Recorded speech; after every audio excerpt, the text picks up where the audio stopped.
The next topic is diploid and haploid number of chromosomes.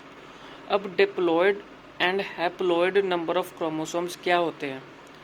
Every eukaryotic species has a fixed number of chromosomes in its cells. जो eukaryotic species होते हैं उनके जो chromosomes होते हैं वो क्या होते हैं? फिक्स्ड होते हैं. They fixed number of chromosomes in its cells. उनके सेल्स में जो क्रोमोसोम्स होते हैं वो फिक्स्ड होते हैं. In every eukaryotic species the number of chromosomes varies from minimum two a few hundred in different species. जो क्रोमोसोम्स के नंबर होते हैं वो वेरी करते हैं फ्रॉम मिनिमम 2 से होके टू ए फ्यू हंड्रेड तक जाते हैं उसके क्रोमोसोम्स इन डिफरेंट स्पीसीज. जैसे कि इसने राउंड वॉर्म की एग्जांपल दी है. In human beings there are 46 chromosomes. Human beings में कितने क्रोमोसोम्स होते हैं? 46 क्रोमोसोम्स होते हैं, जिसमें से 44 जो होते हैं वो ऑटोसोम्स होते हैं और 2 जो होते हैं वो सेक्स क्रोमोसोम्स होते हैं. इन ईच बॉडी, ठीक है, in each body cell there is always a pair of chromosomes of each kind. लेकिन जो ये क्रोमोसोम्स होते हैं इनके पेयर्स होते हैं. जैसे 46 क्रोमोसोम्स होते हैं ना, तो इसके 2 पेयर बने होते हैं ह्यूमन बींग्स में, 23 और 23 के. तो इसीलिए कह रहे हैं कि there is always a pair of chromosomes of each kind. चाहे आप किसी भी स्पीसीज़ की बात करें तो वहाँ पे क्या होते हैं? क्रोमोसोम्स के पेयर होते हैं.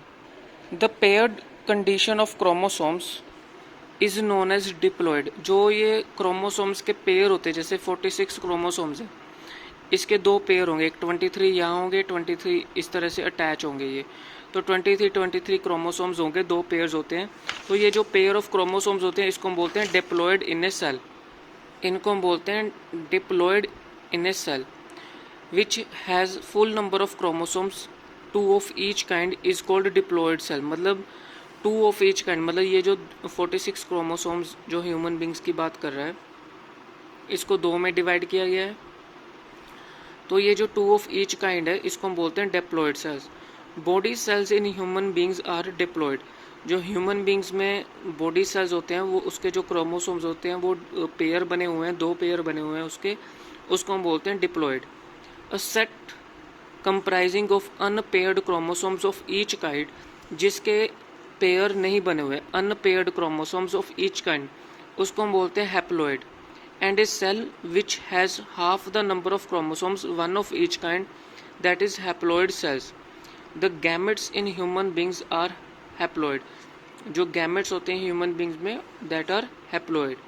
A set comprising unpaired chromosomes, जो unpaired chromosomes है, जैसे कि यहाँ पे तो पेयर बने हुए हैं 23 और 23 के, जो unpaired chromosomes होते हैं उनको हम बोलते हैं haploid. And a cell which has half the number of chromosomes, that is one of each kind, वो एक ही पेयर होता है उसका, एक ही काइंड का होता है, दैट इज़ हैप्लॉयड सेल्स. जो गैमेट्स होते हैं ह्यूमन बींग्स में उनको हम बोलते हैं हैप्लॉयड. जैसे इन्होंने सिग्निफिकेंस दिया हुआ है डेप्लॉयड का. Diploid state of organism is originated during the process of fertilisation of sexual reproduction. ये जो डेप्लॉयड वर्ड जो बना है ये कहाँ से ओरिजिनेट हुआ है? ये ओरिजिनेट हुआ है during the process of fertilisation. जब सेक्सुअल रिप्रोडक्शन की बात हुई, fertilisation of sexual reproduction, during fertilisation क्या हुआ कि जो 2 हैप्लॉयड सेल्स थे या 2 हैप्लॉयड सेल्स और gametes of different types, sperms of man and ovum of women, जब ये फ्यूज्ड टुगेदर होते हैं तो ये एक डिप्लॉयड एग बनाते हैं जिसको हम बोलते हैं जाइगोट. ये जो एग होता है डिवाइड होता है बाय मेटियोटिक सेल डिवीजन और ये क्या फॉर्म करता है? Numerous diploid body cells form करता है, making the body of the diploid organisms. दस 46 क्रोमोसोम्स जिसमें 23 पेयर्स होते हैं, 2 ऑफ ईच काइंड, जिसको हम डिप्लॉयड बोलते हैं, जो डिप्लॉयड नंबर को शो करता है. और जो बाकी के 23 क्रोमोसोम्स होते हैं, 1 ईच काइंड, उसको हम हैप्लॉयड नंबर बोलते हैं. यहाँ पे हमने फंक्शन डिस्कस करना है न्यूक्लियस का. Nucleus controls all the metabolic activities of the cell. Nucleus control करता है सारी मेटाबॉलिक एक्टिविटीज़ जो सेल के द्वारा हो रही है. अगर हम न्यूक्लियस को रिमूव कर देते हैं सेल से जो प्रोटोप्लाज्म होगा वो ड्राई हो जाएगा और वो डेड हो जाएगा। जो न्यूक्लियस होता है वो रेगुलेट करता है सेल साइकिल को, कि सेल का जो प्रोसेस चल रहा है, सेल साइकिल जो परफॉर्म हो रहा है उसको कंट्रोल करता है nucleus. It is concerned with the transmission of hereditary traits from the parents to offspring. तो ये जो फ्यूजन होती है मैन के गैमेट्स और फीमेल के ओवम से, जो फ्यूजन होती है, जो फर्टिलाइजेशन होती है, जो सेक्सुअल रिप्रोडक्शन होता है, तो ये जो ट्रांसमिशन होता है hereditary traits from the parents to offspring, ये न्यूक्लियस कंट्रोल करता है। नेक्स्ट हमारे पास है साइटोप्लाज्म। साइटोप्लाज्म क्या होता है, इसकी नेचर और अकरेंस हमने डिस्कस करनी है। The part of the cells which occurs between the plasma membrane and the nuclear envelope. ये जो साइटोप्लाज्म होता है ये कहाँ पे अकर करता है, प्लाज्मा मेम्ब्रेन और न्यूक्लियर एनवेलप के बिटवीन अकर करता है, उसको हम बोलते हैं cytoplasm. The inner granules mass of cytoplasm is often called endoplasm, while the outer layer is called cell cortex और ectoplasm। जो इनर ग्रेन्यूल मास होता है साइटोप्लाज्म का, जो साइटोप्लाज्म का इनर पार्ट होता है उसको हम एंडोप्लाज्म बोलते हैं, और जो आउटर पार्ट होता है जिसकी ग्लासी लेयर होती है उसको हम बोलते हैं सेल कॉर्टेक्स और ectoplasm. Cytoplasm consist of an aqueous ground substance, cytosol consist a variety of cell organelles and other inclusions such as insoluble waste and storage products such as starch, glycogen, lipid etc।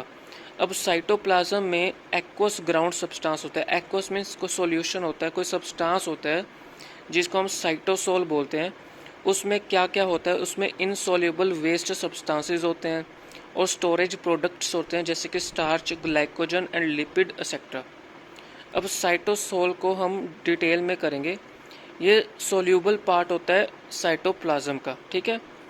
It forms the ground substance और background material of the cytoplasm and located between the cell organelles.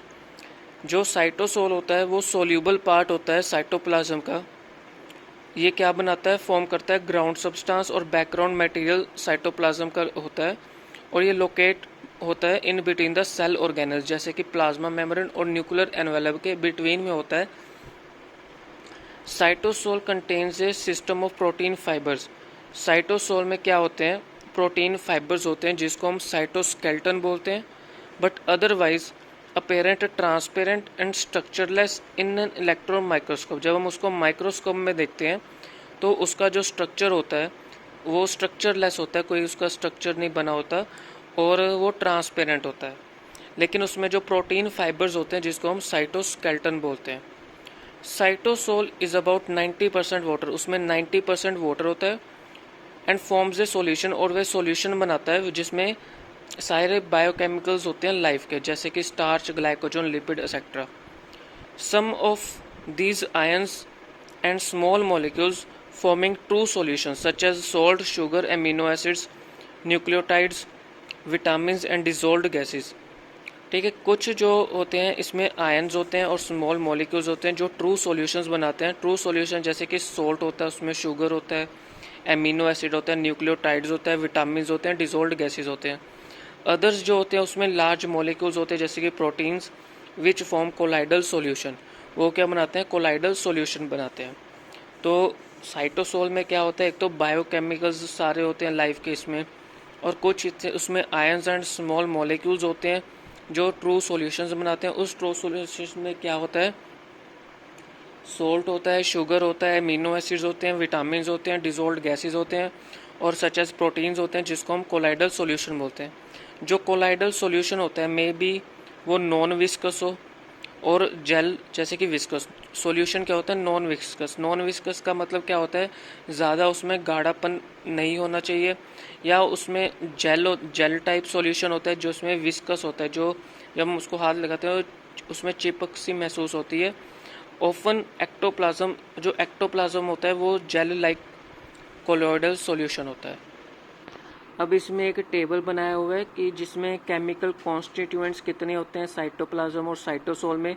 जैसे oxygen जो होता है वो 64% होता है, carbon होता है 18%, हाइड्रोजन होता है 10%, नाइट्रोजन होता है 3%, और ट्रेसिस एलिमेंट्स जैसे calcium, phosphorus, chlorine, sulphur, potassium, sodium, magnesium, iodine, iron, इसमें जो होता है 0.5% जो होता है ये ट्रेसिस एलिमेंट्स होते हैं। अब हमने फंक्शन डिस्कस करना है साइटोसोल का। साइटोसोल क्या होता है? ये एक्ट होता है act as a store of vital chemicals. इसमें बहुत सारे केमिकल्स जो होते हैं स्टोर होते हैं, जैसे कि amino acids, glucose, vitamin, ions etcetera. It is a site of certain metabolic pathways. इसमें बहुत सारी मेटाबॉलिक एक्टिविटीज़ होती हैं जो बायोकेमिकल लाइव्स होते हैं, और जो सच एज ग्लाइकोलिसिस, जिसको हम बोलते हैं ग्लाइकोलिसिस। इसमें फैटी एसिड्स होते हैं, न्यूक्लियोटाइड्स होते हैं, कुछ एमिनो एसिड्स होते हैं जो साइटोसोल में प्लेस करते हैं। जो साइटोप्लाज्म होता है वो is always in A state of movement. उसकी जो मूवमेंट होती है वो लगातार चलती रहती है। नेक्स्ट जो टॉपिक है हमारे पास वो है cell organelles. Cell has to perform different functions with the help of various membrane bound organelles. आपको पता है कि जो सेल होते हैं वो अलग अलग तरह के फंक्शन जो है परफॉर्म करते हैं, और जो फंक्शन वो परफॉर्म करते हैं with the help of various membrane bound organelles. सबसे पहला पॉइंट हम करेंगे, it has to synthesise substance. Example, protein synthesise by ribosomes, lipid synthesise on the surface of smooth endoplasmic reticulum, photosynthesis of food जैसे कि glucose starch bye chloroplast. तो ये जो अब हमने डिस्कस करे हैं कि कौन कौन से सब्सटेंस कैसे सिंथेसाइज होते हैं, मतलब जो सेल ऑर्गेनल्स होते हैं जो अलग अलग फंक्शन परफॉर्म करते हैं वो अलग अलग सब्सटेंस जो है सिंथेसाइज करते हैं। जैसे प्रोटीन जो बनता है, जो सिंथेसाइज होता है, सीक्रेट होता है, वो बाय राइबोसोम्स होता है। राइबोसोम्स क्या होता है? प्रोटीन सिंथेसाइज करते हैं। लिपिड्स कैसे सिंथेसाइज होता है? वो स्मूथ एंडोप्लाज्मिक रेटिकुलम के सरफेस पे लिपिड जो है सिंथेसाइज होता है। जो फोटोसिंथेसिस होता है फूड का वो होता है by chloroplast, glucose and starch जैसे कि। It has to secrete cell products. ये बहुत सारे सेल प्रोडक्ट्स जो हैं वो सिक्रेट करते हैं, जैसे कि एंजाइम्स बनाते हैं, हार्मोन्स हो गया, म्यूकस जो सिक्रेट होता है। It has to digest those substances which are taken up by the cell during endocytosis. It has to digest those substances, कुछ ऐसे सब्सटेंस जो ये डाइजेस्ट करता है, they are which are taken up by the cell during endocytosis. जब endocytosis process होता है तो सेल क्या होता है? कुछ सब्सटेंसेस को डाइजेस्ट करता है।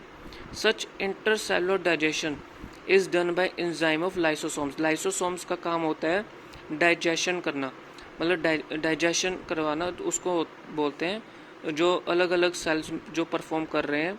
लाइसोसोम्स का काम होता है कुछ सब्सटेंसेस को डाइजेस्ट कराना। It has to generate energy. Energy generate होती है सेल ऑर्गेनल्स के थ्रू, जैसे कि एटीपी मॉलिक्यूल्स, एडिनोसाइन ट्राइफॉस्फेट। ये कौन करता है? Bye mitochondria. तो ये अलग अलग फंक्शन है कि राइबोसोम्स क्या करता है? प्रोटीन सिंथेसाइज करता है, और स्मूथ एंडोप्लाज्मिक रेटिकुलम जो है वो लिपिड सिंथेसाइज करता है, और उसके बाद जो माइटोकॉन्ड्रिया है वो एटीपी रिच मॉलिक्यूल्स को एनर्जी जो है जनरेट करता है। ठीक है। Membrane is a remarkable cellular structure. Every cell is bounded by membrane, keep its own contents separate from the external environment. तो ये जो प्लाज्मा मेम्ब्रेन है उसके अंदर सारे सेल जो हैं वो बाउंड हुए पड़े हैं बाय द प्लाज्मा मेम्ब्रेन, और सब जो है अपने आप को अलग किया हुआ उन्होंने एक्सटर्नल एनवायरनमेंट से। लार्ज और मोर इवॉल्व सेल्स और cells from multicellular organisms great deal of metabolic activities to support their complicated structure और function। जो जितने भी लार्ज सेल्स होते हैं, मल्टी सेलुलर ऑर्गेनिजम्स, वो अलग अलग मेटाबॉलिक एक्टिविटीज़ परफॉर्म करते हैं और एक दूसरे से सेपरेट होते हैं। ठीक है, और वो सपोर्ट करते हैं अलग स्ट्रक्चर ऑफ फंक्शन को। To keep metabolic activities of different types separate from each other, cells have bound organisms within themselves। Cell organelles are small organs of the cells bounded by the cytosol. ये हम already discuss कर चुके हैं। Endoplasmic reticulum अब हमने discuss करना है। Inside the cell there exist a membranous network enclosing a fluid filled lumen which almost fills up the intercellular cavity. It is called endoplasmic reticulum. Inside the cell, cell के अंदर there exist a membranous network, एक membranous network exist करती है।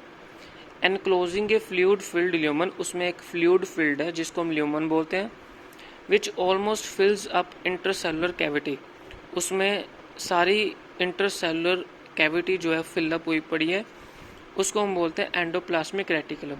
Eight one end endoplasmic reticulum outer membrane of the nucleus के साथ connected है, और जो दूसरा एंड है उसका प्लाज्मा मेम्ब्रेन के साथ कनेक्टेड है। एंडोप्लाज्मिक रेटिकुलम का जो एक एंड है वो न्यूक्लियस के साथ कनेक्टेड है, दूसरा प्लाज्मा मेम्ब्रेन के साथ। Endoplasmic reticulum occurs three forms, तीन फॉर्म्स होती हैं उसकी। एक सिस्ट्रेन होती है जिसको हम क्लोज्ड फ्लूइड फिल्ड सैक्स बोलते हैं, एक वसाइल्स होती है, ट्यूब्यूल्स होते हैं। तो ये तीन फॉर्म्स होती हैं, cisternae, vesicles, tubules. Endoplasmic reticulum की दो टाइप्स होती हैं, एक रफ एंडोप्लाज्मिक, एक स्मूथ एंडोप्लाज्मिक रेटिकुलम। जो रफ एंडोप्लाज्मिक रेटिकुलम है with ribosomes attached to its surface by synthesised proteins, ये होते हैं, इसके जो राइबोसोम्स होते हैं ये राइबोसोम्स के साथ अटैच होते हैं और ये प्रोटीन्स सिंथेसाइज करते हैं। ये राइबोसोम्स के साथ अटैच नहीं होते और ये लिपिड सिक्रेट करते हैं। ठीक है, अब जो इसकी एंडोप्लाज्मिक रेटिकुलम की जो फॉर्म्स होती हैं, ये जो आप देख रहे हो, ये इसकी 3 डायमेंशनल एंडोप्लाज्मिक रेटिकुलम बनाया हुआ है। एक एंड जो है इसका न्यूक्लियस के साथ कनेक्टेड है और दूसरा एंड जो है वो प्लाज्मा मेम्ब्रेन के साथ कनेक्टेड है। इसकी 3 फॉर्म्स होती हैं, एक सिस्ट्रेन होती है, इसकी शेप इस तरह से होती है, इसकी जो वसाइल्स होती हैं वो इस तरह से होती है, और ट्यूब्यूल्स जो हैं वो इस तरह से होती हैं। तो ये तीनों पार्ट्स हैं इसके। और ये जो होते हैं इसके राइबोसोम्स होते हैं। This is nuclear envelope, this is rough endoplasmic reticulum, और ये जो होता है स्मूथ एंडोप्लाज्मिक रेटिकुलम होता है। जो एंडोप्लाज्मिक रेटिकुलम होता है वो एब्सेंट होता है रेड ब्लड सेल्स में ऑफ मैमल्स। मैमल्स के जो रेड ब्लड सेल्स होते हैं उसमें एंडोप्लाज्मिक रेटिकुलम नहीं होता। फंक्शन क्या होता है इसका एंडोप्लाज्मिक रेटिकुलम का? It forms supporting skeletal framework of the cell. It forms supporting skeletal framework of the cells, जो सेल का स्ट्रक्चर होता है, फ्रेमवर्क स्ट्रक्चर जो होता है, स्केलेटल स्ट्रक्चर जो होता है, उसको सपोर्ट करता है। Endoplasmic reticulum provides a pathway, एक पाथ प्रोवाइड करता है ताकि न्यूक्लियर मटेरियल जो है उसको डिस्ट्रीब्यूट कर सके one cell to the another. कुछ एंजाइम्स होते हैं स्मूथ एंडोप्लाज्मिक रेटिकुलम में, वो सिंथेसाइज करते हैं लिपिड्स, स्टेरॉइड्स एंड कोलेस्ट्रॉल। तो ये 3 चीज़ें जो हैं सिंथेसाइज करते हैं।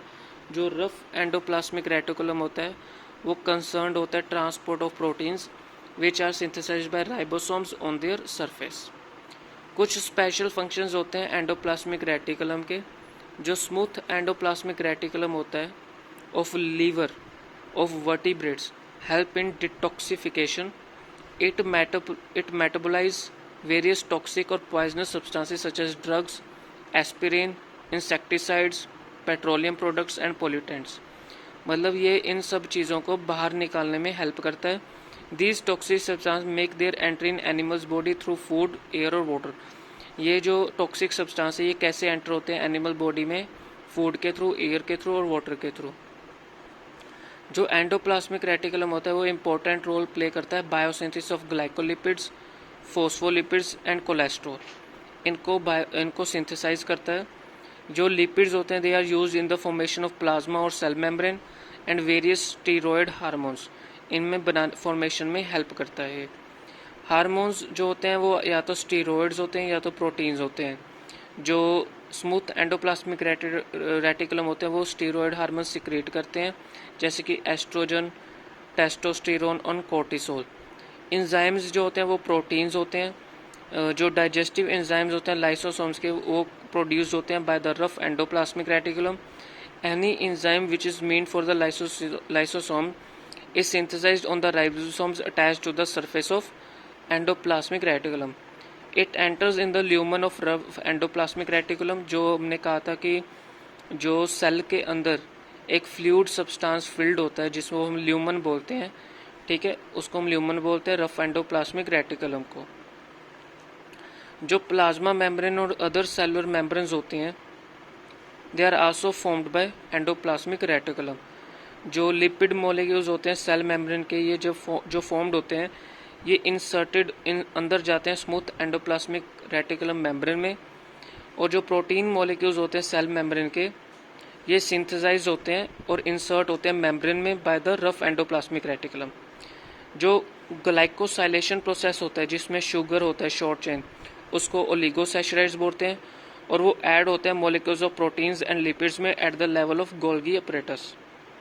ठीक है, तो ये जो फॉर्मेशन होती है प्लाज्मा मेम्ब्रेन की, जिसको हम बोलते हैं membrane biogenesis, involves the following all forming so cold, जो ये सारी चीज़ें बनाते हैं एंडो मेम्ब्रेन सिस्टम बोलते हैं इसको। जैसे कि रफ एंडोप्लाज्मिक रेटिकुलम से फिर स्मूथ एंडोप्लाज्मिक रेटिकुलम आता है, फिर गोल्गी अपरेटस, फिर वेसाइल्स आती हैं, फिर प्लाज्मा मेम्ब्रेन आता है। जो प्रोटीन्स होते हैं they are synthesised by the cell, they are released into outer medium of the cell, और ये रिलीज होते हैं जो सेल का आउटर मीडियम होता है जिसको सिक्रेटरी प्रोटीन्स बोलते हैं। उस सिक्रेटरी प्रोटीन्स में क्या होता है, म्यूकस होता है, डाइजेस्टिव एंजाइम्स होते हैं, हार्मोन्स होते हैं, और ये सिंथेसाइज होते हैं बाय रफ एंडोप्लाज्मिक रेटिकुलम। अब इसका डिफरेंस बहुत इंपॉर्टेंट है। इसमें रफ एंडोप्लाज्मिक रेटिकुलम में फ्लैटेंड सैक होता है जिसको हम सिस्ट्रेन बोलते हैं। इसमें वेसाइल्स और ट्यूब्यूल्स होते हैं, क्योंकि एंडोप्लाज्मिक रेटिकुलम्स की 3 फॉर्म्स होती हैं, सिस्ट्रेन, वेसाइल्स एंड ट्यूब्यूल्स। जो राइबोसोम्स होते हैं वो अटैच होते हैं outer surface of the membrane का, इसमें राइबोसोम्स नहीं होते। ये सिंथेसाइज करते हैं प्रोटीन्स, ये सिंथेसाइज करते हैं lipids and steroids. It is an abundant in exocrine pancreatic cells, antibodies secreting plasma cells. जो एक्सोक्राइन पैनक्रियाटिक सेल्स होते हैं, एंटीबॉडीज होती हैं, वो सिक्रीट करती हैं प्लाज्मा सेल्स, और ये अबंडेंट होती है लीवर में और टेस्टिकुलर सेल्स में होती हैं, जो सिक्रेट करती हैं, सिंथेसाइज करती है स्टीरॉयड हार्मोन्स में।